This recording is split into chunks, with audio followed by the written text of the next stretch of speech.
Rabbi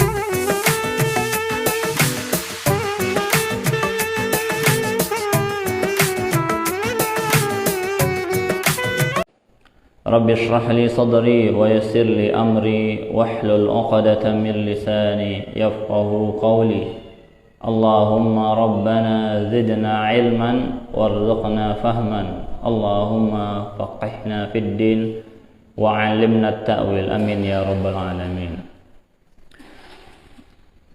Kaum muslimin sidang jemaah salat subuh yang dirahmati Allah Subhanahu wa taala, kembali kita ke majelis ilmu kita kembali setelah kemarin sempat libur ya Pak ya, karena ada beberapa urusan yang mesti diselesaikan. Alhamdulillah di hari ini kita berkesempatan kembali untuk belajar bersama.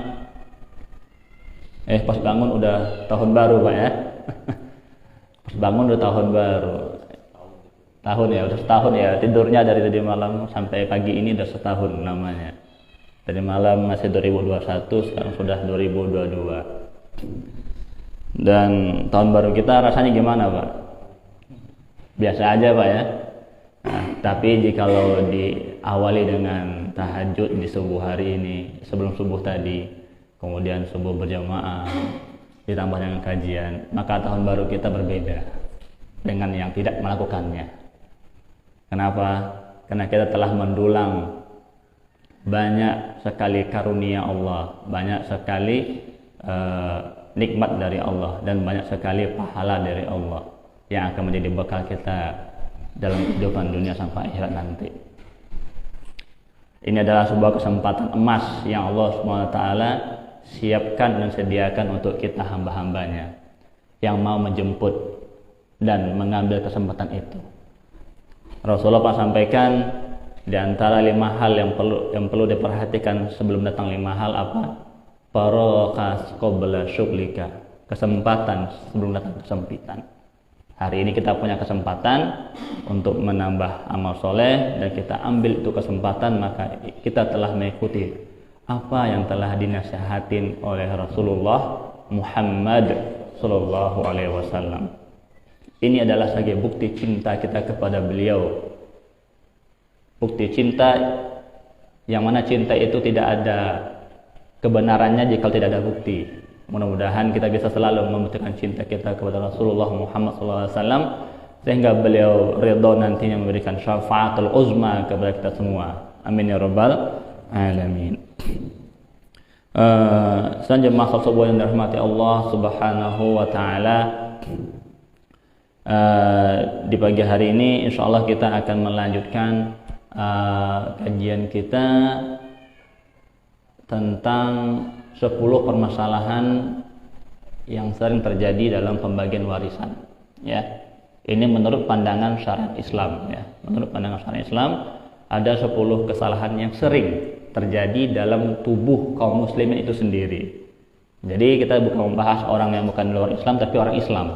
Dia Islam, beragama Islam, beriman kepada Allah Subhanahu wa taala, beriman kepada kitabullah Al-Qur'an, beriman kepada Rasulullah Muhammad SAW, namun sering di antara kaum muslimin itu melakukan di antara 10 hal kesalahan ini. Kemarin kita sudah mempelajari nomor 1 sampai nomor 7, maka di pagi hari ini kita akan meneruskan nomor 8 sampai dengan nomor 10. Di luar ini masih ada lagi, namun nggak terlalu sering, nggak seperti yang 10 hal ini yang sering kita dapati. Apa itu yang nomor 8? Kita sering bertanya tuh, jemaah sering kali bertanya, Ustadz, bagaimana dengan warisan yang belum laku dijual? Apakah harus dibagi?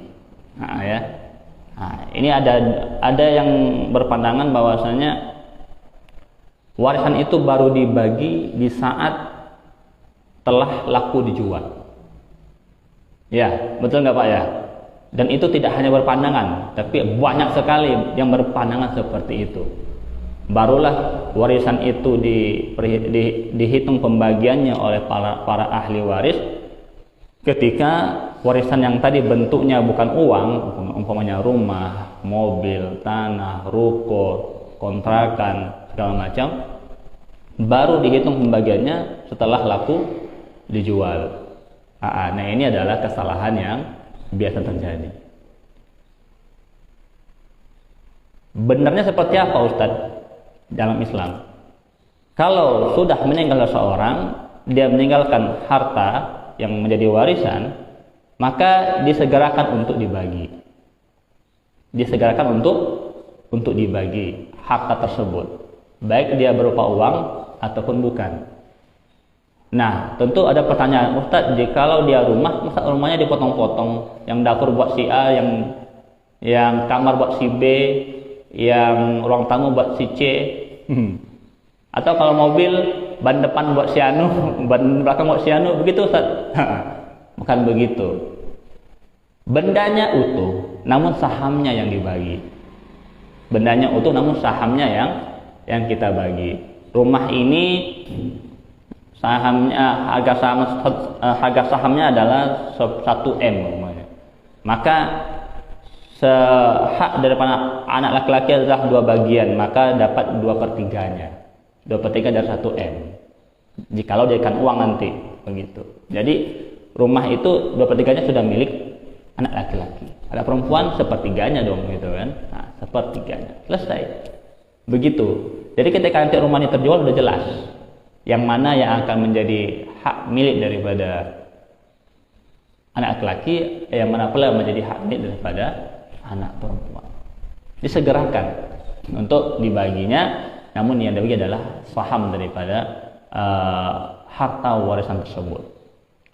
Kenapa menunggu laku dijual itu menjadi suatu kesalahan di dalam pembagian warisan? Yang pertama adalah menunda pembagian warisan atau menahan hak orang lain, ya.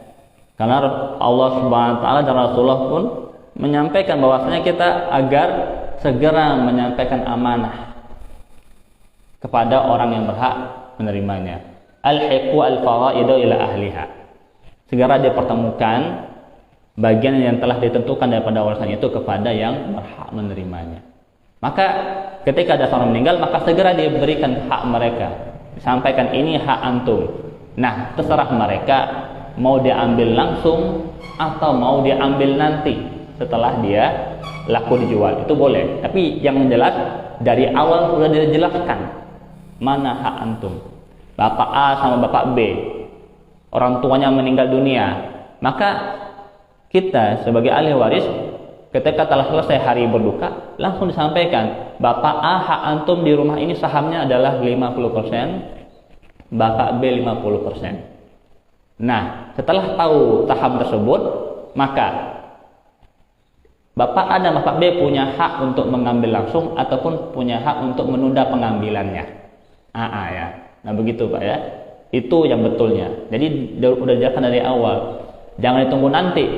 Kalau ditunggu nanti, apalagi properti, pasti harganya berbeda ya. Tahun ini harganya mungkin masih 1 M, mungkin 5 tahun lagi sudah naik sekian puluh M, apalagi kalau tempat itu berkembang gitu kan.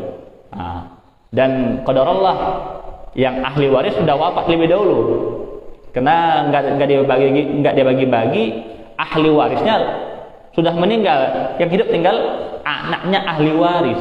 Nah, ini repot lagi Pak ya. Nah, itu yang pertama. Yang kedua, telah menunda tadi, yang kedua adalah tidak tersampaikannya hak daripada ahli waris. Kenapa? Karena yang barusan kami sampaikan, ahli warisnya meninggal.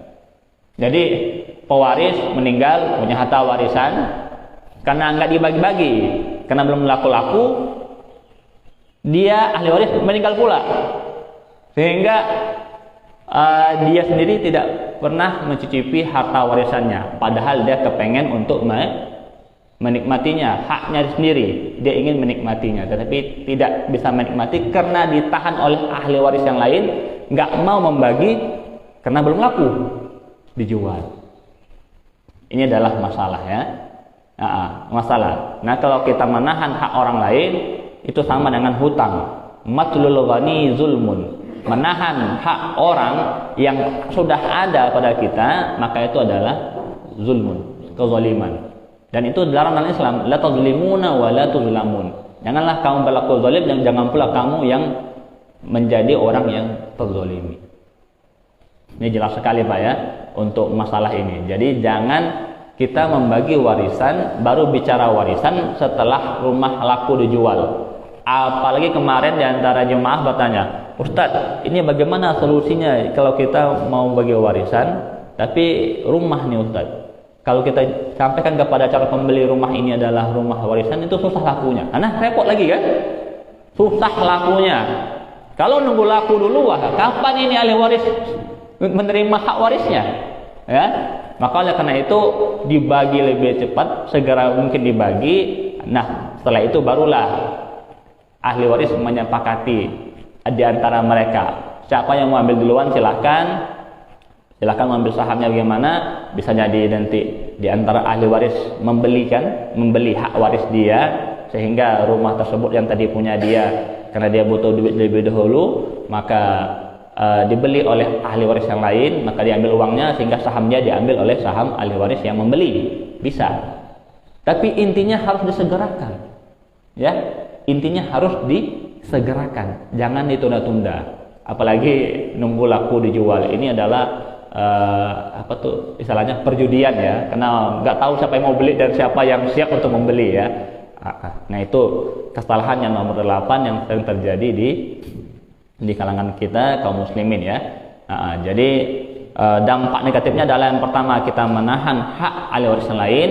Yang kedua, bisa jadi ahli waris tersebut tidak mendapatkan haknya karena dia telah meninggal pula sebelum rumah itu atau sebelum harta warisan itu laku dijual ya. Jadi kita harus menyegerakan pembagiannya, kemudian nanti diserahkan kepada ahli waris mau diambil langsung atau mau ditunggu sampai laku. Kalau seandainya dia menunggu sampai laku, kan sudah jelas oleh dia, ini barang saya, ini harta saya, nanti saya baru ambil dia kalau laku.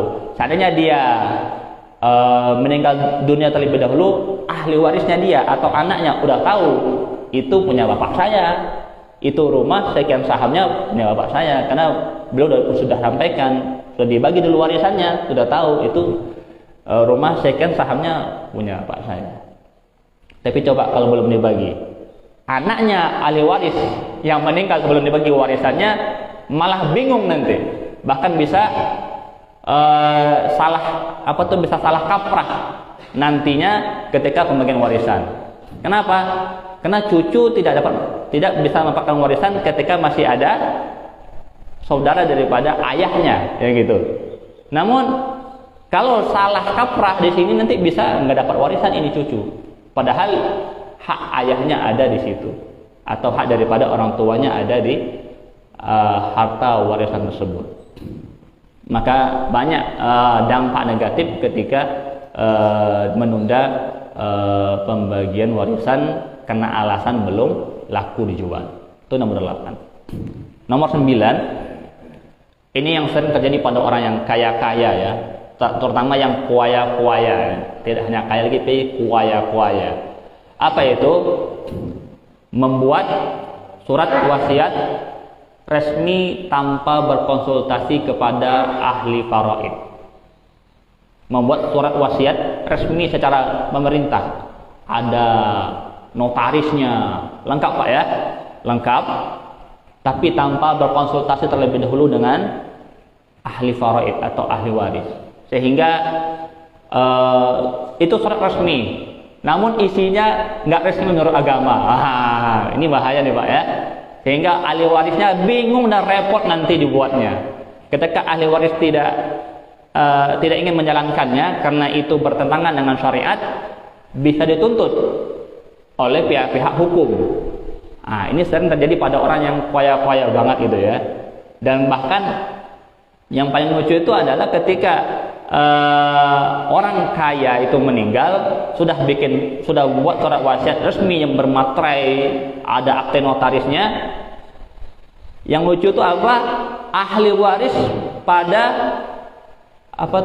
harap-harap cemas di saat pembacaan wasiat. Lucu nggak Pak? Dia ahli waris, tapi dia harap cemas untuk apakah dapat warisan atau tidak. Itu kan lucu sekali.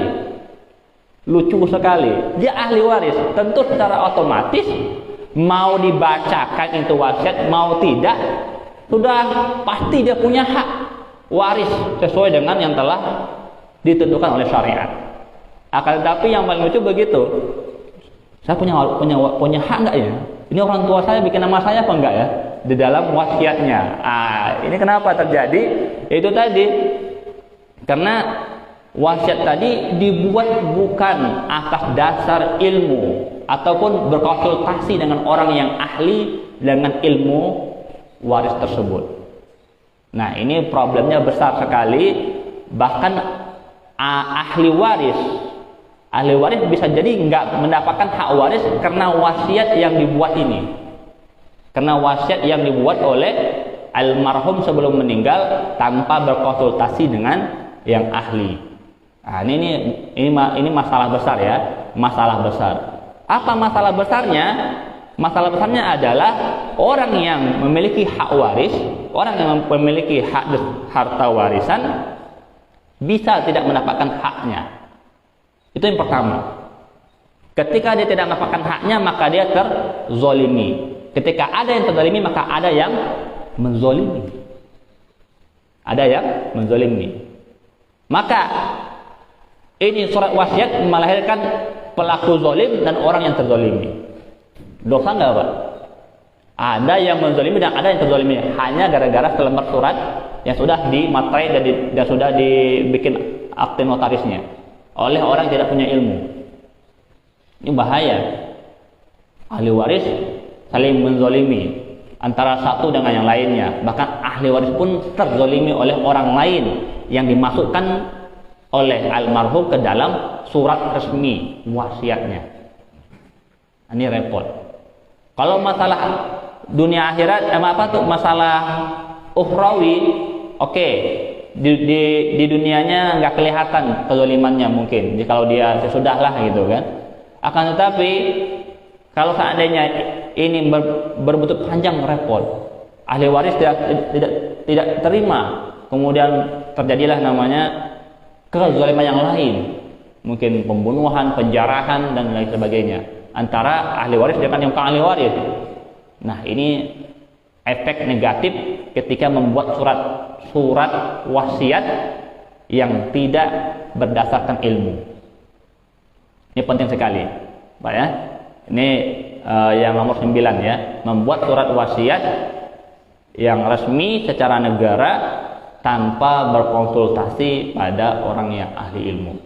Sehingga ribut di mana-mana ribut ya. Sampai hari ini masalah artis yang meninggal di jalan raya itu masih ribut ya Pak ya. Karena ya itu nggak jelas ya Pak ya. Sudah berapa lama meninggal ya Pak?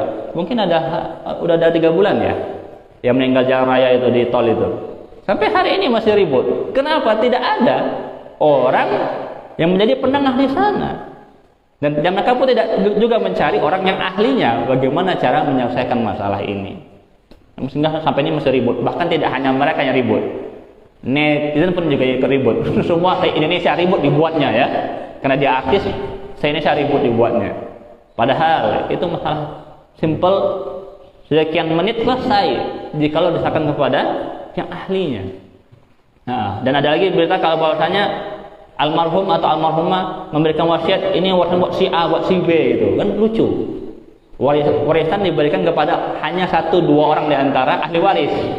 Berarti yang lain gimana? Wallahu a'lam ini ya. Ini adalah suatu kesalahan. Sehingga dengan hal ini ahli waris ataupun bukan ahli waris nanti bisa saling menzalimi. Yang kedua, bisa memakan harta yang bukan haknya. Haram ya. Kalau haram, nah ini tidak bisa kita ganggu gugat ya. Kalau udah haram itu pasti ada azab dunia ataupun azab akhirat yang kita harus menjauhinya. Jangan sampai nanti di antara kita di sini walaupun nggak kuaya-kuaya banget, jangan sampai bikin wasiat seperti itu ya. Ya, nanti bikin wasiat seperti itu isinya ya. Wasiat saya, ahli waris saya si A si B begitu kan. Akan tetapi A adalah anak angkat, B adalah anak tiri. Wah, ini repot pula nanti. Anak asli nggak dapat. Wah, ini jangan sampai ya. Jadi kalau seandainya ingin bikin wasiat agar lebih kuat, karena kalau orang kuaya-kuaya itu memang perlu itu ya, perlu seperti itu, berkonsultasilah kepada orang yang ahlinya agar nanti disampaikan bagaimana sebenarnya hak waris daripada ahli waris dia, begitu disampaikan secara betul sehingga surat tersebut bisa dilaksanakan dengan baik dan tidak menyalahi hukum agama, tidak menyalahi agama. Karena ketika agama dan hukum dunia ini berbenturan, maka yang didahulukan adalah hukum agamanya. Akan tapi jika surat ini resmi kan juga repot ahli warisnya kan. Bagaimana cara membatalkannya? Sedangkan yang membuat suratnya sudah meninggal dunia. Tidak mungkin surat pembatalan dalam kita bawa ke pemakaman gitu kan. Itu nggak mungkin sekali ya. Nah, itu adalah suatu masalah besar ya. Oke, baik, itu yang ke-9. Ini yang terakhir. Yang ke-10, yang paling sering terjadi. Yang ke-10 apa itu? Dan banyak yang tidak paham yang hal ini, yang ke-10. Dan ini adalah sangat fatal Pak ya. Yang ke-10 itu apa? Sepakat untuk membagi warisan tanpa hukum waris.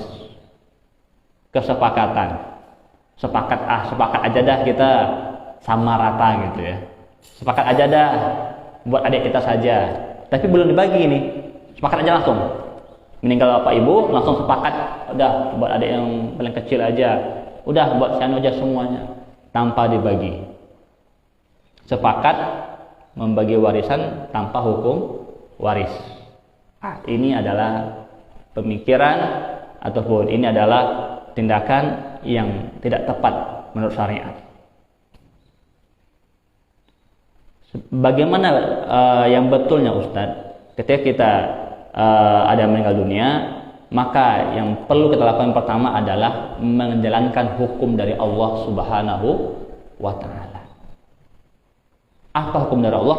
Itu jalankan dulu. Setelah kita jalankan hukum dari Allah Subhanahu wa Ta'ala, kita jalankan. Setelah kita jalankan, barulah setelah itu kita turutkan bagaimana kesepakatan kita. Kenapa? Karena Tuhan itu Allah, kita makhluk, betul? Yang Khalik itu Allah, kita makhluk. Maka yang kita taati tentu Tuhan kita, bukan kesepakatan kita. Maka kita bagi dulu sesuai dengan hukum waris. Berapa hak adik, berapa hak abang, berapa hak kakak, berapa hak ibu. Setelah tahu bagiannya, baru setelah itu si ibu sayang sama adik yang kecil, udah punya ibu buat adik. Si abang sayang sama kakaknya, kasih sama abang, ini punya abang buat si kakak. Tidak apa-apa, tidak masalah. Bahkan jadi pahala. Bahkan jadi pahala. Namun jikalau tidak begitu, Ustadz, kalau nggak begitu gimana Ustadz? Dari awal aja Ustadz kita sepakat aja dah. Karena memang nanti ujung-ujungnya juga buat adik juga Ustadz. Saya juga sudah kaya Ustadz. Nanti ujung-ujungnya punya saya bakal saya kasih kepada adik saya juga. Ujung-ujungnya punya saya juga bakal saya kasih kepada ibu saya juga. Udah Ustadz, dari awal sudah sepakat aja dah. Semua buat ibu. Sebelum diketahui berapa hak masing-masing dan berapa bagian masing-masing. Berapa halal tidak? Tidak. Berdosa Pak. Berdosa. Kenapa? Karena sepakat untuk meninggalkan perintah Allah Subhanahu wa Ta'ala. Mungkin di sini mungkin jamaah belum terlalu jelas. Saya akan coba buatkan suatu perumpamaan yang sangat mirip dengan dia. Jikalau ada laki-laki, ada perempuan belum menikah, sepakat untuk melakukan hubungan suami istri atau berzina. Pertanyaan saya, ketika mereka sepakat, apakah hukum perzinahannya jadi halal? Bagaimana Pak? Tidak. Si A cinta pada si B, laki perempuan, sepakat, sama-sama suka, love forever, cinta selamanya gitu kan. Habis itu mereka melakukan hubungan suami istri. Apakah dengan sepakatnya mereka hubungan suami istri yang mereka lakukan di luar nikah menjadi halal? Tidak.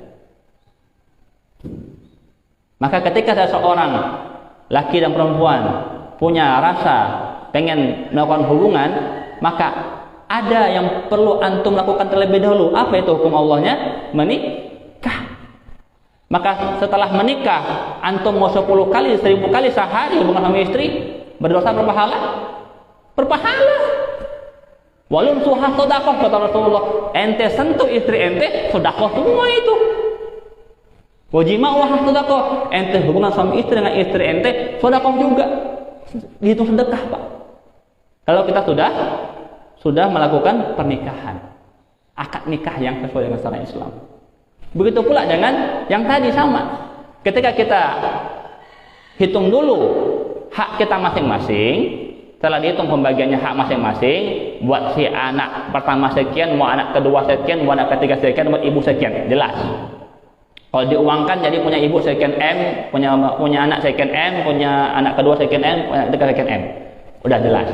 Setelah jelas, maka kemudian si anak pertama, saya udah kaya, saya kasih pada ibu semua. Hitungnya apa, Pak?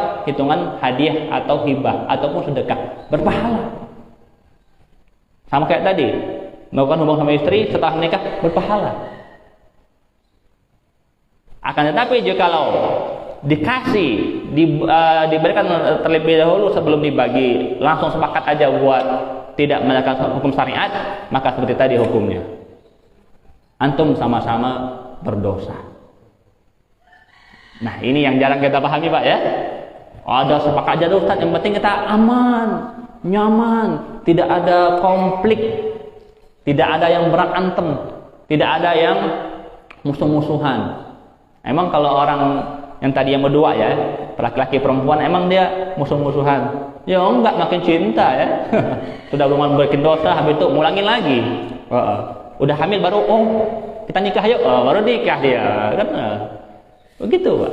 Jadi bikin dosa itu makin lama makin nikmat nanti jadinya. Jadi oleh karena itu, Pak, ingat hukum Allah dahulu yang kita lakukan, barulah kita ingat hukum kita. Jangan sampai kita mendahulukan kemauan kita, mendahulukan pikiran kita daripada hukum yang telah Allah Subhanahu wa Ta'ala tetapkan. Maka bagi dulu hartanya sesuai dengan hukum waris. Setelah jelas pembagiannya, barulah setelah itu siapa yang mau sedekah kepada siapa silahkan, siapa yang mau hibah kepada siapa silahkan, siapa yang mau menghadiahkan haknya kepada siapa silahkan, dan itu semua akan dihitung berpahala. Inilah yang ke-10 yang sering terjadi di antara kaum muslimin dalam masalah membagi warisan. Dan ini sering terjadi, Pak, ya.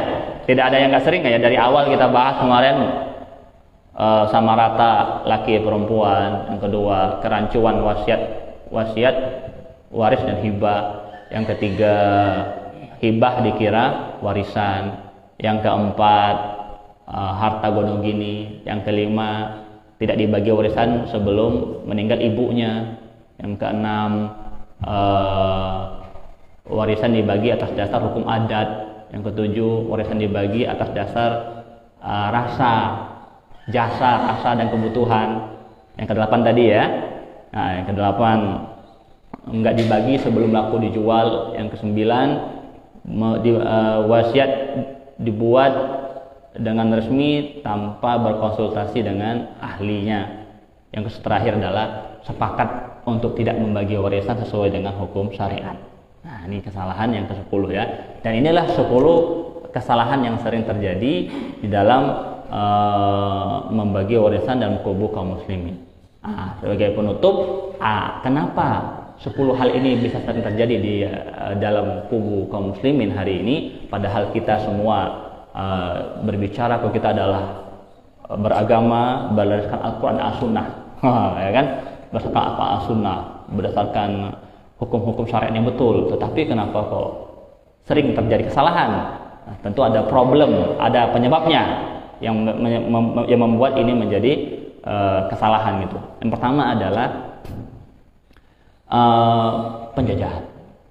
penjajahan daripada kaum-kaum yang tidak beriman. Kita dulu dijajah dalam sejarah lebih kurang 3 abad setengah ya oleh bangsa Belanda, kemudian 3 tahun setengah oleh bangsa Jepang, dan semua itu orang yang tak beriman ya, orang yang tidak beriman kepada Allah Subhanahu wa Ta'ala. Maka ternyata, Pak, setelah kita pelajari kembali, penjajahan itu yang sekian lama itu bersama kita itu memberikan bekas ilmu-ilmu baru bagi kaum-kaum bagi rakyat negara ini ya. Jadi mungkin di awal-awal rakyat ini tidak menerima apa yang mereka hukumkan, tapi terpaksa melakukan juga karena mereka yang menjajah, kita yang dijajah gitu kan. Nah kemudian berganti generasi, semakin kesana hukum yang dibawa oleh penjajah itu seperti hukum yang betul, seperti hukum yang benar, sehingga hukum itu pun diadopsi, dilaksanakan, bahkan dijadikan pasal-pasal oleh negara kita sebagiannya ya. Jadi hukum-hukum dari penjajah itu banyak yang di copy paste oleh negara kita hari ini. Jadi kalau kita mau ngecek hukum yang ada di KUHP itu banyak Pak, banyak sekali Pak hukum-hukum itu, baik hukum waris ataupun hukum waris yang itu mirip dengan hukum daripada yang ada daripada orang-orang Belanda sana. Nah, itu satu ya. Jadi lamanya kita bersama orang yang tidak berilmu membuat kita menjadi seperti orang nggak berilmu juga. Jadi kalau kita duduk itu bareng-bareng sama orang berilmu Pak, biar ilmunya itu kita tuh jadi berasa berilmu juga gitu loh. Jadi kalau sering duduk sama orang yang coba pandainya ngopi, main kartu, karaokean, ya nanti kita ya kayak itu juga jadinya kan. Itu bangsa apa? Itu bangsa karaoke, bangsa kopi gitu. Cuma itu aja tahunya. Nah, tapi kalau kita sering duduk sama ulama, sering duduk sama hafiz, sering duduk sama orang-orang soleh, maka kita walaupun nggak soleh-soleh banget, tapi kayak merasa soleh Ustaz ya. Oh, alhamdulillah ini ya. Setiap hari bareng Ustaz ya, tentu setiap hari Ustaznya ngajak ke masjid, setiap hari Ustaznya ngajaknya ngaji, ngajaknya diskusi ilmu. Tentu kita merasa punya ilmu gitu kan. Oh, saya punya ilmu akhirnya gitu. Maka sesering duduk dengan orang-orang yang berilmu, orang-orang yang soleh, sehingga kita berasa kesolehannya ya. Ada pepatah mengatakan berteman dengan apa? Dengan penjual minyak wangi maka kamu akan kedapatan wanginya. Berteman dengan tukang besi maka kamu akan dapat bau besinya. Ya itu artinya begitu. Ini penjajah, kita lama-lama sama penjajah, maka kita dapat keburukan daripada penjajah itu sendiri. Kalau mereka orang nggak beriman, ya pantas mereka melakukan hal ini karena mereka nggak ada dasar hukumnya. Kan mereka nggak beriman pada Allah, tentu mereka nggak punya dasar hukum. Tapi kita punya iman pada Allah, tentu kita punya dasar hukum. Tetapi kita tidak menjalankannya karena kita mengadopsi hukum daripada penjajahan tersebut. Itu yang pertama. Lalu yang kedua, buntut atau terusan daripada penjajahan ini adalah lahirnya kompilasi hukum. Pernah Pak dengar kompilasi hukum? Mungkin Ustadz Adri ya pernah dengar ya kompilasi hukum ya. Kompilasi hukum ini apa arti kompilasi hukum? Ya kompilasi. Kompilasi itu kalau kita mungkin kalau pas waktu kecil-kecil tak kompilasi album kompilasi gitu ya Pak ya. Apa itu kompilasi ya? Campur-campuran hukum. Berarti di dalam kompilasi hukum ini ada hukum agamanya, ada pula hukum penjajahnya tadi yang diadopsi hukum dari Belanda, ada pula hukum adat dikompilasikan. Jadi mana yang cocok buat kita dipakai. Nah ini masalah Pak, dalam agama ini masalah. Kenapa dalam agama ketika sudah ada hukum syariat maka tidak ada hukum yang melebihi itu. Ya, ketika sudah ada hukum dari Allah Subhanahu wa taala maka tidak ada hukum yang boleh melebihinya. Kita sebagai orang Islam harus menjalankan hukum itu. Tidak boleh ada hukum syariat, ada hukum adat, ada hukum penjajah tadi, hukum adopsi dari penjajah. Kemudian karena kita hatinya condongnya ke hukum adat, ya pakai hukum adat walaupun ada hukum syariatnya, tidak boleh.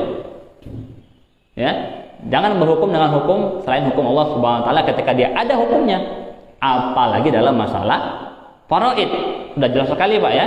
Dalam masalah faraid ini sangat jelas sekali, kita sudah bahas surah An-Nisa itu jelas banget bahwasanya warisannya seperti itu hukumnya. Buat anak sekian, buat ibu sekian, buat bapak sekian dan seterusnya. Sudah jelas. Maka nggak perlu dikompilasi lagi, ya, nggak perlu dikompilasi lagi. Nah, tapi ini ada hukum kompilasi hukum Islami ada di negara kita dan itu dibuat. Maka ini hukum kompilasi ini hukum yang ya kalau kita bilang tidak berkiblat, ya. Nggak berkiblat. Ini kiblatnya agama nggak juga agama kiblatnya. Kiblatnya kepada penjajah juga tidak. Kiblatnya kepada adat juga tidak. Karena dia semua dikiblatin. Semua dikiblatkan oleh hukum ini. Nah, maka catatan kita adalah ketika sudah ada hukum syariat, maka tidak perlu hukum kompilasi lagi. Ya, itu. Lalu itu yang kedua, kompilasi hukum. Dan ini mengatur karena banyak sekali dipakai. Buntut ketiga, setelah tadi dari penjajahan, kemudian lahirlah kompilasi hukum. Setelah ada kompilasi hukum, lahirlah kurikulum pendidikan. Awalnya saya ngecek di kampus-kampus tuh ada nggak sih mata kuliah faraid? Ada ternyata, Pak. Saya cek terutama di kampus-kampus Islam ya, kampus-kampus Islam kami cek, ternyata di sana ada mata kuliah faraid. Di antara pengajarnya ada teman saya. Maka kita ceklah yang dia ajarin itu apa. Ternyata betul kurikulumnya di kampus Islam itu ternyata kurikulum faraidnya adalah kurikulum kompilasi. Makanya kampus Islam hari ini nggak ngelahirin yang ahli faraid, benar-benar ahli faraid, karena kompilasi lagi. Dalam arti kata, yang ngajar bingung, yang belajar juga bingung.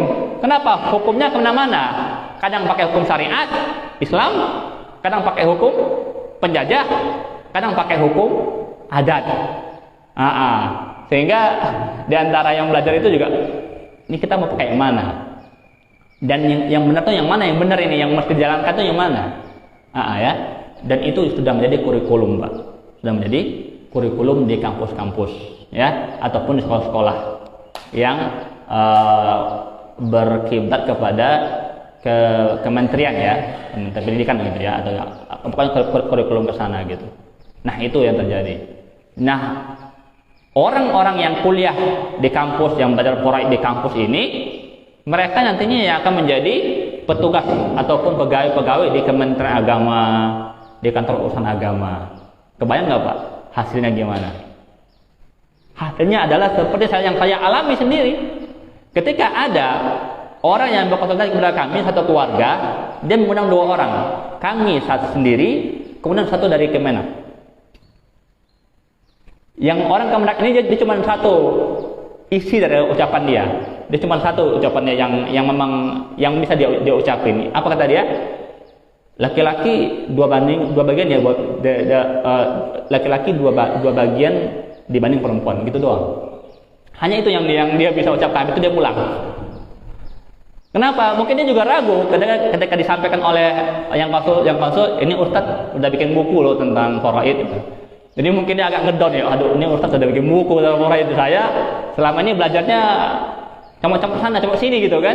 Ambil hukum agama, ambil hukum penjajah, ambil hukum adat gitu. Akhirnya dengan sendirinya itu petugas pulang, akhirnya kami yang menyelesaikan permasalahan keluarga tersebut. Itu kenapa terjadi ya? Karena mungkin itu tadi kurikulum yang dia pelajari selama ini adalah kurikulum yang tidak sesuai dengan kurikulum syariat. Nyampur-nyampur, pakai hukum kompilasi. Sehingga tidak sedikit di antara orang yang berkonsultasi kepada kami pun juga orang-orang yang sudah sudah ceramah di mana-mana juga, ngajar di mana-mana juga, tapi berkonsultasi kepada kita. Kenapa? Karena tadi itu, ketika dia kuliah, dia nggak menemukan intisari daripada ilmu faraid ini sendiri. Yang ditemukan adalah ilmu yang nyampur-nyampur ya, ilmu nyampur-nyampur. Padahal ilmunya jelas, tapi dia campur. Ini masalah ya. Itu yang ketiga. Penyebab ketiga. Penyebab yang keempat, ini adalah penyebab yang paling nomor wahid atau paling utama, paling besar ini.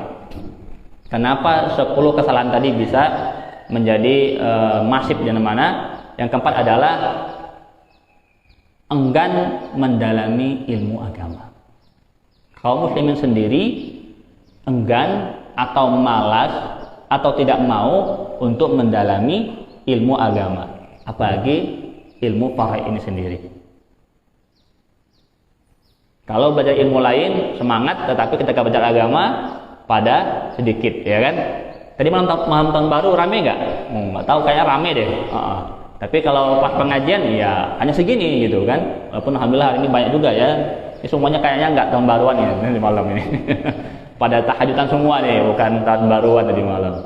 Nah, enggan mendalami ilmu agama, maka membuat semua hal yang tadi, sebab pertama penjajahan, sebab kedua kompilasi hukum, sebab ketiga kurikulum, bisa mempengaruhi keilmuan mereka.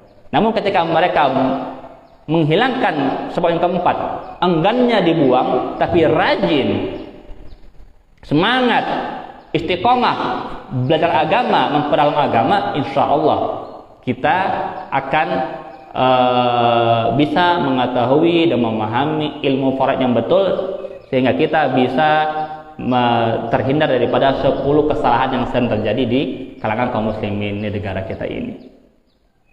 Nah, itu penting ya, itu penting. Ketika tidak ada ilmu, maka kita akan mudah untuk terbawa kemana-mana. Betul nggak Pak? Nggak ada ilmu nih, dibawa kemana-mana. Ya contohnya aja, kalau kita nggak tahu jalan, habis itu pakai Google Map, Google Map-nya salah kasih tahu, diikutin apa enggak? Diikutin. Dan kami juga pernah masalahnya. Kami pernah pakai Google Map, masuknya ke dapur rumah orang gitu, ke dapur orang gitu kan lucu jadinya. Kenapa itu terjadi? Karena nggak punya ilmu. Nah, karena nggak punya ilmu gitu kan. Nah, jadi kalau kita nggak punya ilmu, kita akan bisa diarahkan kemana saja oleh orang-orang yang kita anggap dia tahu gitu, maka kita akan terbawa ke arah-arah kemana-mana. Maka keengganan, kemalasan dalam untuk ilmu ini harus dihindarkan, dimusnahkan oleh kita. Kita harus rajin ke kajiannya, rajin konsultasinya, rajin bertanyanya. Agar apa? Agar ilmu itu pun kita bisa dapatkan. Ya. Nah, Rasul pernah bersabda, "Ta'allamul Qur'ana wa 'allimuhun nas." Pelajari Al-Qur'an dan ajarkan dia kepada orang-orang. Ta'allamul fara'id wa 'allimuhun nas. Pelajarilah faraid, ilmu waris, dan ajarkan dia kepada manusia. Fa inni umru'un maqbudun. Kata Rasulullah, sesungguhnya saya adalah orang yang akan pergi, akan meninggal. Wa inal ilma sayuqbad. Dan sesungguhnya ilmu faraid itu akan dicabut juga, akan hilang. Tazharul fitan. Sehingga nantinya ketika ilmu ini tercabut, hilang, maka fitnah akan menyebar. Hatta ikhtalafa itnani, sehingga ada 2 orang berbeda pendapat fil faridoh, dalam masalah faraid. Wala yajidani may yaqdi biha. Akan tetapi 2 orang ini tidak menemukan orang yang mampu untuk menengahi, untuk memberikan solusi. Ini hadis ini udah terjadi nggak Pak hari ini Pak? Terjadi belum? Banyak ya. Ketika orang berselisih masalah waris, banyak yang nggak bisa selesai. Kenapa? Tidak ada yang ahlinya. Maka oleh karena itu tuntut ilmu faraid ini, agar kita nanti bisa menengahi keluarga kita yang berselisih. Ini diantara DKM kalau salah ada nih sampai hari ini masih berselisih nih keluarganya ya. Mana dia? Sampai hari ini masih berselisih keluarganya. Kenapa? Nggak ada orang yang bisa menengahi, dan nggak mau pula ditengahi oleh orang yang ada ilmunya. Kami sudah sampaikan nih kepada salah satu di antara DKM yang kemarin cerita, Ustaz ini silahkan kami yang hadir insya Allah, pakai Zoom juga boleh untuk menengahinya. Tapi tidak mau pula. Kenapa tidak mau? Karena tadi nggak mau dapat ilmu, enggan. Nah, masalah nggak selesai Pak, jikalau kita enggan untuk mendapatkan ilmunya. Maka oleh karena itu bagus ini kita di masjid ini ada kajian faraid. Ini sangatlah bagus sehingga kita mulai terbuka pikiran kita, mulai terbuka hati kita, mulai terbuka wawasan kita tentang bahwasanya kita mesti tahu tentang ilmu faraid, dan jikalau nanti di antara keluarga kita ada yang meninggal, kita mesti membaginya sesuai dengan hukum faraid itu sendiri, sehingga kita terhindar daripada kedurhakaan kepada Allah, terhindar daripada harta-harta yang syubhat dan haram ya. Sehingga kita menjalani hidup ini dalam ketaatan yang sesungguhnya kepada Allah Subhanahu wa taala. Jangan seperti taat tapi dia nggak taat. Kenapa? Saya udah taat Ustaz, tiap hari ke masjid, tetapi harta yang dipakai buat ke masjid motornya dari motor salah bagi waris. Wah, naudzubillah ini. Wah, mobil yang dia pakai bagi masjid, mobil warisan yang salah dibagi, bukan punya dia, tapi punya adiknya. Wah, ini repot juga, Pak ya.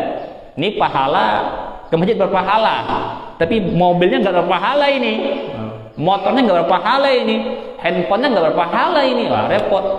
Nah, ya. Nanti pas di akhirat kita udah merasa enak ini, wah, soal pintu surga deket gitu kan, istiqomah nih masalah ibadahnya gitu kan. Pas udah sampai pintu, udah mendekati pintu surga, ternyata ada tuntutan daripada ahli waris yang kita ambil haknya. Nah, naudzubillah summa naudzubillah min zalik. Mungkin sekian dulu Pak ya untuk di pagi hari ini. Itulah tadi 3 hal tambahan daripada 10 kesalahan dalam membagi warisan. Kemudian 4 hal penyebab kenapa 10 kesalahan itu terjadi, yaitu tadi penjajahan, yang kedua kompleksi hukum, yang ketiga kurikulum, yang keempat adalah keengganan dalam menuntut ilmu agama. Baik, sampai sini ada pertanyaan, kami persilahkan. Baik Pak, silakan.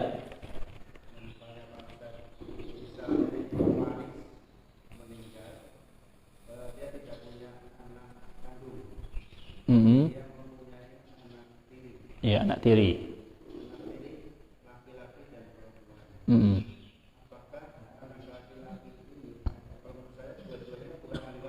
Betul.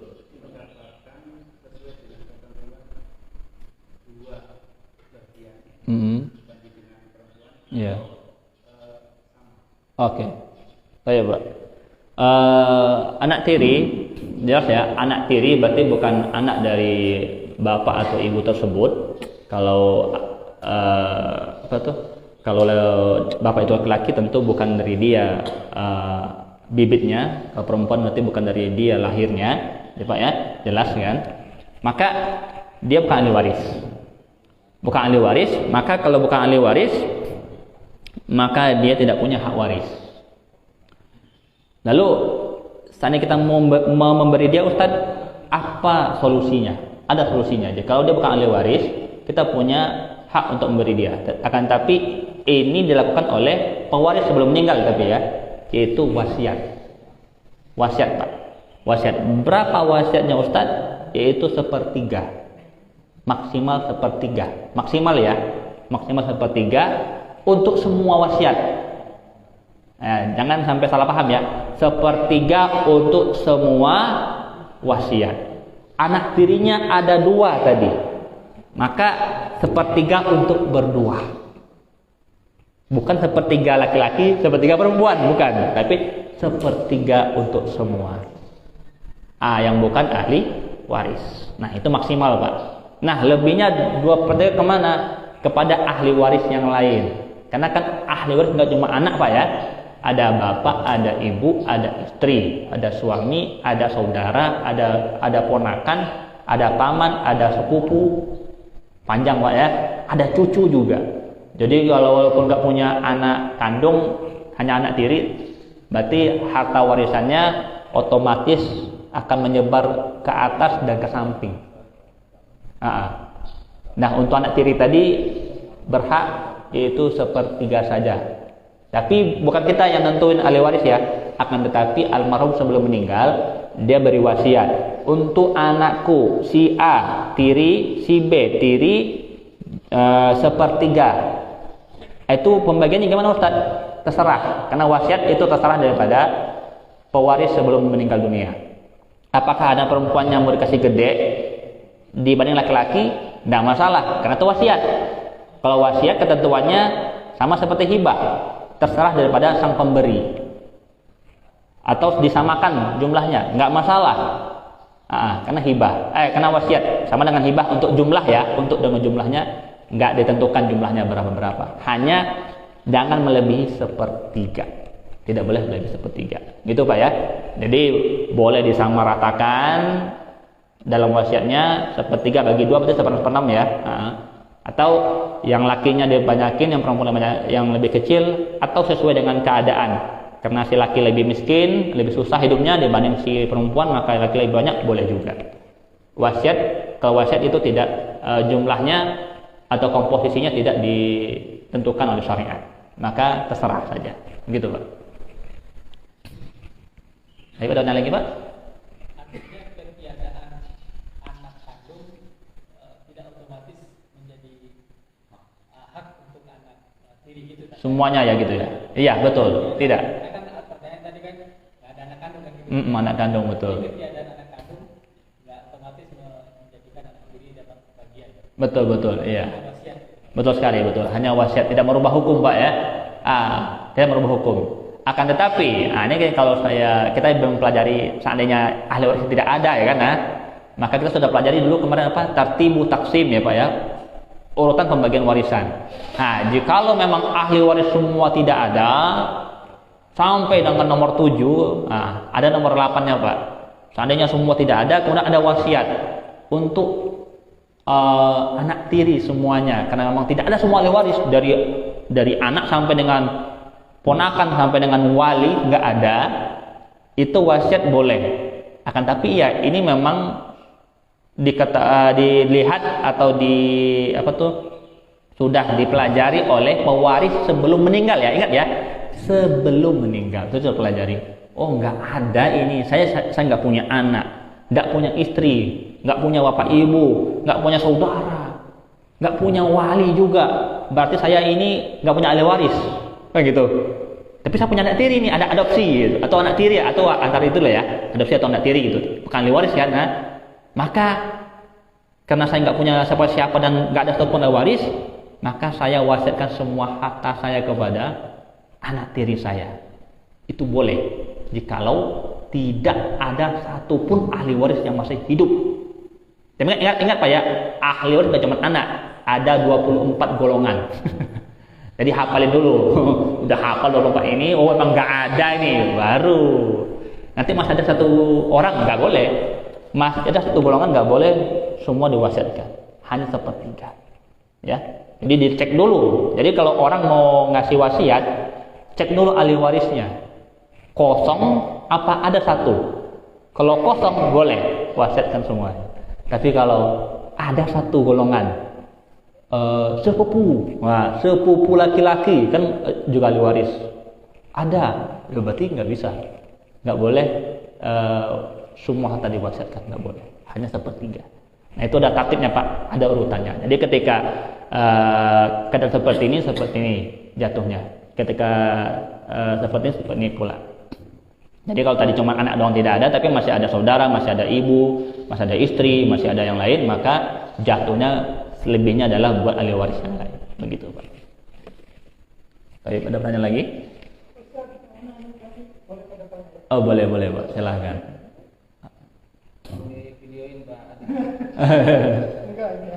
Itu ada lambang negaranya beliau nih. Misalnya pembagian waris Pak Ustadz ya. Wah, nggak ada warnanya lagi. Anggaplah sebidang tanah. Nah, ini misalnya ada kan ahli waris sudah ditentuin 1, 2, 3 ya, laki-laki dan sebagainya. Ini kan ada pengeluaran misalnya dapat sekian ya. Nah, dari pengeluaran ini ternyata ada dalam pengurusan sertifikat ini biaya yang harus dikeluarkan. Nah, biaya yang harus dikeluarkannya ini dari mana? Oke. Atau dibagi sesuai dengan ketentuan persentase ini, atau seperti apa? Beda. Mungkin lain kayak kalau dia dijual kan laku nih, pembagiannya lebih jelas. Tetapi kalau dalam proses pembagian ini mengeluarkan dana untuk dalam pengurusan ini, itu sebaiknya dari mana Pak? Oke, baik. Nah ini pertanyaan bagus Pak ya. Dana yang dikeluarkan untuk pengurusan harta warisan ya. Nah ini adalah harus dikeluarkan dari harta warisan itu sendiri sebelum dibagi. Ini namanya hakul mal, hak daripada harta. Jadi harta itu punya hak. Kalau hari ini kan haknya ada sertifikatnya gitu kan, ada upah ngukur tanahnya, itu hak harta itu Pak. Apalagi mungkin ya, yang apa tuh, sapam tanah gitu kan, kalau tanahnya gede itu tentu ada sapamnya kan. Nah itu adalah hak harta. Maka hak harta itu dikeluarkan sebelum dibagi warisan. Masih kan nggak Pak kajian kita? 4 hal yang dibagi yang dilakukan sebelum pembagian warisan. Pertama, pemakaman, biaya pemakaman, penyelenggaraan jenazah. Yang kedua, hutang. Ini hutang termasuk sini nih. Ini hutang tanah.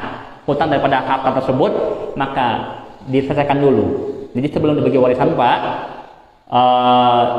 selesaikan dulu masalah-masalah yang berhubungan dengan harta ini. Biaya-biaya apa saja? Biaya sertifikat, biasa apa, keluarkan di sini dulu. Setelah itu baru wasiat, baru warisan. Setelah bersih dari masalah-masalah ini, barulah itu harta tanah tersebut bisa dibagi. Ya, jadi bukan dibagi dulu, habis itu nanti anak A keluarin sekian buat sertifikat, anak B sekian buat sertifikat, anak C, enggak begitu. Sebelum dibagi, alias masih utuh ini punya almarhum, dari situlah diambil biaya untuk pembuatan sertifikat dan segala macam yang berhubungan dengan hak harta. Begitu Pak ya. Baik, ada lagi Pak? Baik, alhamdulillah ya. Sudah tidak ada pertanyaan lagi. Mudah-mudahan Allah SWT memberikan kita karunia dan manfaat, keberkahan akan ilmu ini semua, sehingga kita semakin hari semakin paham, semakin kuat istiqomah untuk mengamalkan ini. Jika ada saudara kita yang punya masalah seperti ini, mudah-mudahan mereka juga hati terbuka untuk bisa berkonsultasi, belajar kepada yang mengerti, sehingga terjauhkan daripada kedurhakaan dan keharaman daripada harta warisan tersebut ya. Mari kita tutup dengan doa kafaratul majlis. Subhanakallahumma bihamdika asyhadu an la ilaha illa anta astaghfiruka wa atubu ilaik. Wassalamualaikum warahmatullahi wabarakatuh.